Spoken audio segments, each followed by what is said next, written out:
সঙ্গে সঙ্গে আল্লাহ পাক দোয়াকে কবুল করে নিয়েছে। আল্লাহ পাক দোয়া কবুল করার সঙ্গে সঙ্গে আল্লাহ পাকের কুদরত হাতের ক্ষমতা দ্বারা চন্দ্রকে দুখণ্ডিত হয়ে গেল। চন্দ্রটা দুখণ্ড হওয়ার সঙ্গে সঙ্গে একটা চন্দ্র আকাশের উপরে বিদ্যমান হয়ে থাকে, আর একটা চন্দ্র আইমান দেশের বাচ্চার বাড়ির দিকে রওনা হয়। বাড়ির দিকে যাওয়ার সঙ্গে সঙ্গে ওই চন্দ্র গিয়ে আইমান দেশের বাদশার ওই মেয়েটার কাছে মুবারক পড়ে সঙ্গে সঙ্গে চোখ মুবারক আল্লাহ পাক ভালো করে দিল। নারে তাকবীর, নারে তাকবীর।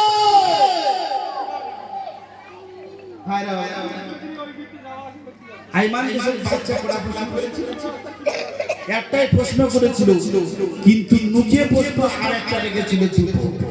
আল্লাহ পাক সেটা জানেন না।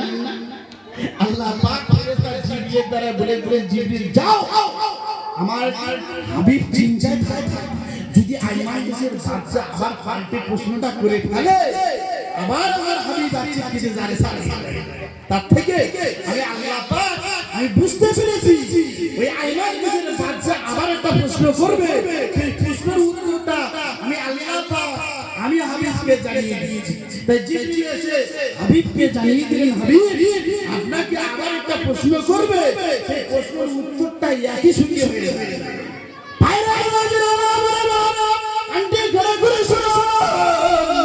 আইমান দেশের বাচ্চা যখন দেখলো চন্দ্র দুখণ্ডিত হয়ে গেল, দুখণ্ডিত হওয়ার সঙ্গে সঙ্গে আইমান দেশের বাচ্চা ওই সময় বলে দিয়েছিল, এ মুহাম্মদ তো জাদুকর।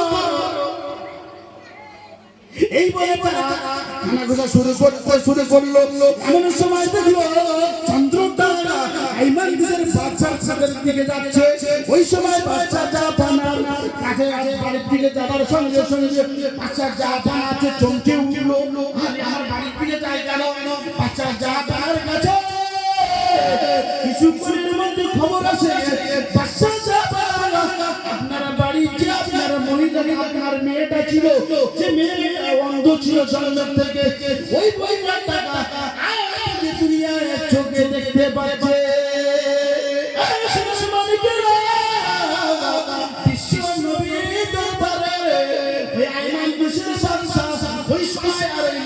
না থেকে দৌড়ে দৌড়ে দৌড়ে দৌড়ে বাড়ির দিকে রওনা হলো।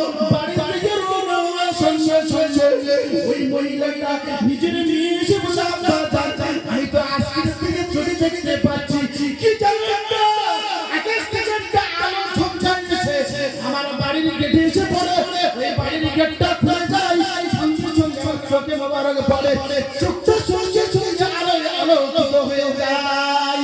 সোনারা মানিকেরা, এই কথা এই দৃশ্য থেকে ওই সময় আইমান দেশের বাদশা আর লস্কর নিয়ে আল্লাহ পাকের হাবিবের দরবারে হাজির হয়ে যায়। আল্লাহ পাকের দরবারে রাসূলের দরবারে এসে বলে, ইয়া রাসূলুল্লাহ, ইয়া হাবিবাল্লাহ, হুজুর বেয়াদবি তুমি করুন, আমি বুঝতে পারি না।